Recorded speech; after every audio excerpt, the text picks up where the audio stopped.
इस वीडियो में देखेंगे हम वैदिक संस्कृति। ये वीडियो कहाँ-कहाँ काम आएगा, हमारा यूपी ट्रिपल एससी जो भी एग्जाम लेता है उसमें काम आएगा। जैसे पीईटी में, पीईटी की परीक्षा होने वाली है ना 2025 की, लेखपाल में, लोअर पीसीएस में, यूपी पीसीएस में, आरओ में व अन्य एग्जाम में भी काम आएगा। तो अब देखते हैं वैदिक संस्कृति। वैदिक संस्कृति को भी दो भागों में बांटते हैं। नंबर एक, ऋग्वैदिक काल। ऋग्वैदिक काल कब से कब तक है? 1500 ईसा पूर्व से 1000 ईसा पूर्व है। उत्तर वैदिक काल कब से कब तक है? तो 1000 ईसा पूर्व से 600 ईसा पूर्व तक है। इस वीडियो में सबसे पहले हम देखेंगे वेद और उनसे जो क्वेश्चन आते हैं हमारी परीक्षाओं में वे। फिर उसके बाद देखेंगे हम सभा और समिति। फिर आगे इनकी विशेषताएं कुछ जो हमारे पेपर में कुछ अन्य क्वेश्चन आते हैं वो, और कुछ नदियां, फिर उनके आधुनिक नाम। अब देखते हैं सबसे पहले ऋग्वेद। तो ऋग्वेद में क्या है, हमारा देवताओं की स्तुति है, ठीक है। वहीं यजुर्वेद में क्या है, कर्मकांड है अर्थात बलिदान की विधि है। जबकि सामवेद में क्या है, संगीत का विस्तृत उल्लेख है। वहीं अथर्ववेद में क्या है, तो औषधियाँ हैं, औषधियों के साथ साथ क्या है, तंत्र मंत्र है, वशीकरण भी है इसी में। फिर से ऋग्वेद पर आते हैं। ऋग्वेद में क्या देखा था, देवताओं की स्तुति, और क्या इसमें यज्ञ और मंत्र प्रार्थना है। यज्ञ और मंत्र और प्रार्थना है इसमें। ईश्वर की महिमा है, ईश्वर महिमा है। वर्ण शब्द का पहला उल्लेख कहाँ है, तो ये ऋग्वेद में है। शूद्र शब्द का पहला उल्लेख कहाँ मिलता है, ऋग्वेद के 10वें मंडल के पुरुष सूक्त में मिलता है। तो कहाँ मिलता है शूद्र शब्द का, तो ऋग्वेद के 10वें मंडल के पुरुष सूक्त में मिलता है। वहीं गोत्र शब्द का उल्लेख कहाँ है, तो ये भी हमारा ऋग्वेद में है। तो कौन कौन से शब्द देख लिया हमने इसमें, शूद्र देख लिया, वर्ण देख लिया और गोत्र देख लिया। और क्या है, ऋग्वेद में 1028 सूक्त है और 10 मंडल है इसमें। ऋग्वेद के 9वें मंडल के 114वें सूक्त सोम, सोम क्या है, यहाँ देवता है। तो ऋग्वेद का 9वें मंडल का 114वां सूक्त किसको समर्पित है, तो सोम देवता को समर्पित है। इसके अलावा ऋग्वेद में गायत्री मंत्र का भी उल्लेख है। गायत्री मंत्र कहाँ है, ऋग्वेद के तीसरे मंडल में है, ठीक है। और इसके रचयिता कौन है, तीसरे मंडल के रचयिता कौन है, तो विश्वामित्र है। अब यजुर्वेद पर आते हैं। यजुर्वेद में हमने क्या देखा था, कर्मकांड, बलिदान विधि और यज्ञ संबंधी विधि विधान भी इसी में ही है, ठीक है। यजुर्वेद या यज्ञ, यज्ञ में क्या करते हैं हम, कर्मकांड भी उसी से संबंधित है और बलिदान भी है। अब सामवेद है। सामवेद में तो सह सामवेद, सह संगीत, संगीत तो देख ही लिया था। इसका सामवेद का जो संकलन है वो ऋग्वेद पर आधारित है। अगर क्वेश्चन आ जाए किस वेद का संकलन ऋग्वेद पर आधारित है, तो उत्तर क्या हो जाएगा, सामवेद हो जाएगा, सामवेद। अब अथर्ववेद है। अथर्ववेद में हमने क्या देखा था, औषधियाँ देखी थी, तंत्र मंत्र देखे थे और वशीकरण का उल्लेख इसी में है। जादू टोना भी इसी में है। तंत्र मंत्र और जादू टोना एक ही बात है। रीति रिवाज इसमें है। आयुर्वेद का उल्लेख इसमें है। अथर्ववेद में रीति रिवाज के अलावा क्या है, आयुर्वेद है। अथर्ववेद में ही सभा को और समिति को प्रजापति की दो पुत्रियां कहा गया। अगर क्वेश्चन पूछ ले कि किस वेद में सभा और समिति को प्रजापति की दो पुत्रियां कहा गया, तो उत्तर हो जाएगा हमारा अथर्ववेद। अब हम आगे देखते हैं सभा और समिति। ऋग्वेद में दो संस्थाओं का उल्लेख मिलता है, दो क्या तीन है, विदत भी है, सभा समिति और विदत। लेकिन सभा समिति से ज्यादा क्वेश्चन आते हैं। तो इनका काम क्या था, ये क्या करती थी, राजा की निरंकुशता को नियंत्रित करती थी। राजा की निरंकुशता को नियंत्रित करती थी, राजा को जिम्मेदार बनाती थी। राजा की निरंकुशता को नियंत्रित करती थी समिति भी और सभा भी। आगे क्या है, सभा क्या थी, श्रेष्ठ और संभ्रांत लोगों की संस्था थी, ठीक है। तो श्रेष्ठ और संभ्रांत लोगों की संस्था थी। जबकि समिति क्या थी, आम जनता का प्रतिनिधित्व करती थी। इसको याद कैसे रख सकते हैं, तो सभा जैसे लोकसभा है, विधानसभा है, राज्यसभा है, क्या है, श्रेष्ठ और संभ्रांत है, ऐसे रिलेट कर सकते हैं याद करने के लिए। समिति क्या है, समिति तो आम लोगों के लिए बनती है, आज भी जब भी जैसे, तो आम जनता हो गई, ठीक है। तो समिति आम जनता और सभा श्रेष्ठ एवं संभ्रांत लोगों की संस्था थी। अब आगे बढ़ते हैं। आर्य शब्द एक क्या है, संस्कृत शब्द है। तो आर्य संस्कृत शब्द है जिसका शाब्दिक अर्थ क्या होता है, श्रेष्ठ या कुलीन होता है। क्लासिकीय संस्कृति में आर्य शब्द का अर्थ उत्तम व्यक्ति है, ठीक है। ये तो पता है, हमने चार वेद देखे हैं, द्विपद, ऋग्वेद है, सामवेद है, यजुर्वेद है, अथर्ववेद है। इन चारों वेदों में सबसे प्राचीन कौन सा है, तो इनमें से ऋग्वेद सबसे महत्वपूर्ण और सबसे प्राचीन है। तो सबसे प्राचीन कौन सा है, ऋग्वेद है। कभी कभी एक प्रश्न पूछा जाता है परीक्षा में, तो वेद त्रय किसे कहते हैं, त्रय किसे कहते हैं, तो ऋग्वेद को, यजुर्वेद को और सामवेद को। अगर तीनों को मिला ले तो इन तीनों को वेद त्रय कहा जाता है। इसमें अथर्ववेद नहीं आता है। कौन कौन से आते हैं, ऋग्वेद, यजुर्वेद, सामवेद, वेद त्रय में आते हैं या त्रय में आते हैं। वैदिक काल में सरस्वती सबसे पवित्र नदी, तो सबसे पवित्र नदी कौन सी हो जाएगी? सरस्वती है, जिसे मातेत्मा, देवीतमा, नदीतमा कहा जाता था। नेक्स्ट है हमारा दशराज युद्ध। तो दशराज युद्ध का उल्लेख कहाँ है? तो ऋग्वेद के 7वें मंडल में, यानी कि ऋग्वेद में है। यह युद्ध किस नदी पे हुआ था? परुष्णी नदी के किनारे हुआ था, जिसको अब रावी बोला जाता है।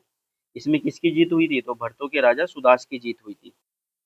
इस दशराज युद्ध में ये भरत वंश के बीच हुआ है और 10 कबीलों के बीच हुआ है। तो दशराज युद्ध, राजा थे यहाँ पर, राजा सुदास थे, और इनके पुरोहित कौन थे? वशिष्ठ थे।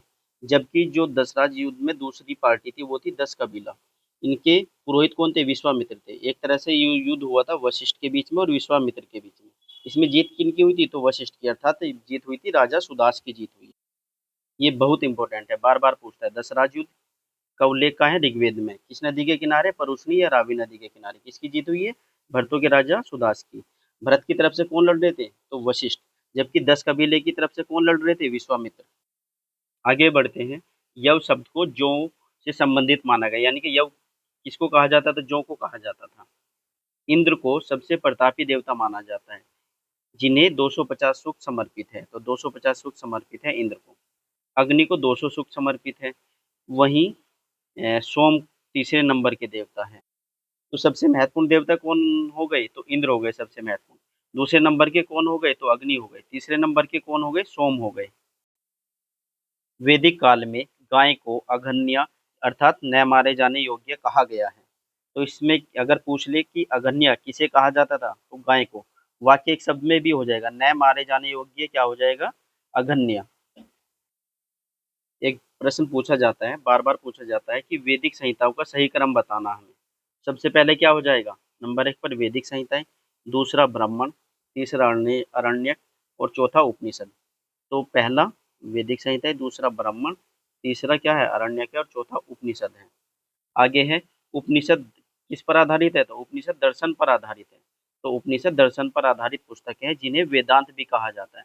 अर्थात वेदांत किसको कहा जाता है? तो उपनिषद को कहा जाता है। इसमें क्या है? तो दर्शन है। उपनिषदों में पहली बार मोक्ष की चर्चा मिलती है। तो मोक्ष की चर्चा पहली बार किस में मिलती है? तो उपनिषदों में मिलती है। कठोपनिषद में यम एवं नचिकेता के बीच संवाद का उल्लेख है। तो यम और नचिकेता के बीच संवाद का उल्लेख किसमें है? तो कठोपनिषद में है। सत्यमेव जयते शब्द मुंडकोपनिषद से लिया गया है। तो सत्यमेव जयते कहाँ से लिया गया है? तो मुंडकोपनिषद से लिया गया है। जबालोपनिषद में पहली बार चारों वर्णों का उल्लेख है। तो चारों वर्णों का उल्लेख कहाँ मिलता है पहली बार? तो जबालोपनिषद में मिलता है। अब आगे आते हैं आश्रम व्यवस्था। आश्रम व्यवस्था में क्या है? ब्रह्मचर्य, गृहस्थ, वानप्रस्थ और संन्यास। अर्थात जीवन की ना 4 अवस्थाएं दी गई है। पहली अवस्था होती है ब्रह्मचर्य, जिसमें हम शिक्षा प्राप्त करते हैं। दूसरा है गृहस्थ, जिसमें हम शादी ब्याह बच्चे पैदा करते हैं। फिर वानप्रस्थ है, और तीसरे नंबर की है हमारी संन्यास है। तो आश्रम व्यवस्था है ये पूरी। तो आश्रम व्यवस्था की शुरुआत कब हुई थी? तो आश्रम व्यवस्था की शुरुआत हुई थी उत्तर वैदिक काल में। कब हुई थी? उत्तर वैदिक काल में हुई है। आगे देखते हैं। वरुण को नैतिक व्यवस्था का प्रधान देवता माना जाता है, इसीलिए इन्हें ऋतस्य गोपा भी कहा जाता है। तो ऋतस्य गोपा किसको कहा जाता है? वरुण को। क्या करते थे? नैतिक व्यवस्था बनाए रखते थे। अर्थात नैतिक व्यवस्था का प्रधान देवता कौन है? तो वरुण है। वहीं आगे देखते हैं, बृहस्पति को वैदिक देवताओं का पुरोहित कहा गया है। तो वैदिक देवताओं के पुरोहित कौन थे? तो बृहस्पति थे। आगे बढ़ते हैं। अपाला, घोषा, विश्वरा, लोपामुद्रा जैसी विदुषी स्त्रियां ने वेद मंत्रों की रचना की। तो वैदिक काल में कुछ विदुषी स्त्रियां मिलती है। अर्थात जैसे विद्वान होता है व्यक्ति, ऐसे स्त्रियों को विदुषी कहा जाता है, जो विद्वान स्त्री होती है। तो कौन कौन थी? अपाला, घोषा, विश्वरा, लोपामुद्रा। इन्होंने क्या किया था? वेद मंत्रों की रचना की थी। लोपामुद्रा अगस्त्य ऋषि की पत्नी थी। अगर पूछ ले जाए अगस्त्य ऋषि की पत्नी कौन थी? तो लोपामुद्रा थी। आगे बढ़ते हैं। वैदिक काल में सोने के हार को क्या कहा जाता था? तो निष्क। तो निष्क किसे कहा जाता था वैदिक काल में? तो सोने के हार को कहा जाता था। आगे बढ़ते हैं। लगभग 1400 ईसा पूर्व में बोगाज अभिलेख में इंद्र, वरुण, मित्र, नासत्य जैसे ऋग्वेदिक देवताओं का उल्लेख है। ये जो बोगाज स्थान है, ये एशिया माइनर अर्थात तुर्की में स्थित है। तो क्वेश्चन पूछा जाता है कि बोगाज अभिलेख में किन वैदिक देवताओं का उल्लेख मिलता है? तो इंद्र का, वरुण का, मित्र का और नासत्य। इसमें नासत्य को क्या कहा जाता है? अश्विन भी कहा जाता है। आगे देखते हैं, पुराणों की संख्या कितनी है हमारी, तो 18 है। तो पुराणों की संख्या 18 है और इनकी रचना किसने की है, तो लोमहर्ष ऋषि और उनके पुत्र उग्रश्रावा ने की है। पुराणों के कुछ अन्य फैक्ट भी है जो पेपर में आते हैं, जैसे विष्णु पुराण, मत्स्य पुराण और वायु पुराण है। तो मत्स्य पुराण किस वंश से संबंधित है, तो मौर्य वंश से। विष्णु पुराण है मौर्य वंश से, तो विष्णु पुराण किससे संबंधित है, मौर्य वंश से संबंधित है। जबकि मत्स्य पुराण किससे संबंधित है, आंध्र सातवाहन वंश से संबंधित। वायु पुराण किससे संबंधित है, गुप्त वंश से। तो वायु क्या दिखती है, नहीं नहीं दिखती, क्या रहती है, गुप्त रहती है ये। तो विष्णु पुराण मौर्य वंश से संबंधित है, मत्स्य पुराण आंध्र सातवाहन वंश से संबंधित है, वायु पुराण गुप्त वंश से संबंधित है। सबसे प्राचीन पुराण कौन सा है, तो मत्स्य पुराण। तो मत्स्य पुराण क्या है, सबसे प्राचीन पुराण है। अब आगे बढ़ते हैं, सिंधु नदी का ऋग्वेदिक काल में सबसे अधिक महत्व था और इसका उल्लेख ऋग्वेद में सबसे अधिक बार हुआ है। तो सिंधु नदी का सबसे अधिक महत्व था, सबसे इसका उल्लेख ऋग्वेद में सबसे अधिक बार हुआ है। क्या हो जाएगा, सिंधु नदी का ऋग्वेद में सबसे अधिक महत्व था और सिंधु नदी का उल्लेख ऋग्वेद में सबसे अधिक बार हुआ है। अगर क्वेश्चन ये पूछ ले कि सबसे पवित्र नदी कौन सी थी, तो सरस्वती है। अगर क्वेश्चन ये पूछ ले ऋग्वेद में सबसे अधिक महत्व, सिंधु है। अगर पूछ ले कि ऋग्वेद में सबसे अधिक बार उल्लेख किसका हुआ है, तो सिंधु नदी है। अब हम देखेंगे नदियाँ और उनका आधुनिक नाम क्या है। जैसे अस्कनी है, अस्कनी का आधुनिक नाम क्या है, चेनाब है। वहीं विपाशा का क्या है, व्यास है, तो विपाशा व्यास। परुष्णी का क्या है, रावी है। वितास्ता का झेलम है। कुबा का क्या है, काबुल है। कै कुबा कै काबुल। कुर्मू का क्या है, कुर्रम है। गोमती का क्या है, गोमल है। सुवास्तु का क्या है, स्वास्थ्य है। तो सुवास्तु का क्या है, स्वात। आगे बढ़ते हैं, सुवास्तु का स्वात है। सदानीरा का गंडक है। शतुर्दी का क्या है, सतलज है। शतुर्दी सतलज। दृश्य द्विवेदी का घग्गर। तो दृश्य द्विवेदी नदी का आधुनिक नाम क्या है, घग्गर है। नेक्स्ट वीडियो में देखेंगे हम वैदिक काल के प्रश्न एवं उत्तर। तो इस वीडियो को यहीं समाप्त करते हैं।